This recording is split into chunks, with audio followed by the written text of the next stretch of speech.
फर्क बनावे और जाहिद के काम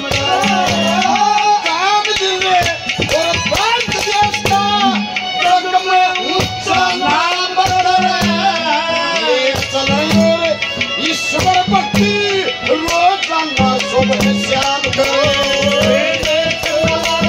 ईश्वर भक्ति रोजाना सुबह शाम करे सदा भला घनश्याम करे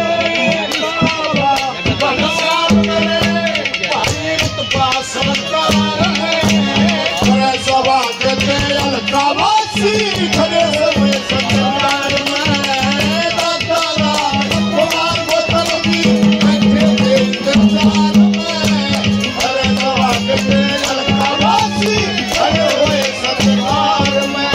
ये हमारे आदरणीय दादाजी श्री राम कुमार गौतम जी वर्तमान विधायक 1100 रुपये से बच्चों को आशीर्वाद देते हैं।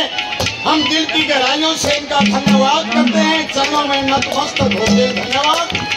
और गांव मुवाड़ा से वर्तमान सरपंच आदरणीय श्यामलाल जी 1000 रुपये से पार्टी का मनोबल बढ़ाते हैं, आशीर्वाद देते हैं। सरपंच साहब को बार-बार धन्यवाद दिया जाता है। तीसरी बात में दादाजी क्या करने वाले हैं क्या बताते हैं।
सत्कार करे आशीर्वाद देवे दादाजी हृदय से गाना प्यार करे।